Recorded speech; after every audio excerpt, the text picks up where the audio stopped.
গতকাল 7 তারিখ, আজকে 8 তারিখ। জায়গার নাম হচ্ছে সানাজ, রোড নম্বর হচ্ছে 4544। 2 দিন এই কাজ করছি। গতকালকে 7 তারিখ, আজকে 8 তারিখ, 2 দিন। 2 দিনে এই কাজগুলো হয়েছে। এই যে সবগুলো মাল দিয়ে তুলছি।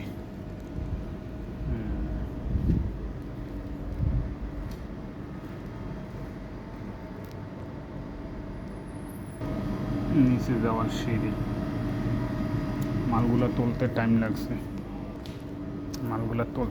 লাগছে, বেশি। গতকালকে 7 তারিখ, আজকে 8 তারিখ, 9 মাস 2024 সাল। জায়গা হয়েছে সানাদ, রোড নাম্বার হয়েছে 4544। কত সুন্দর এরিয়া।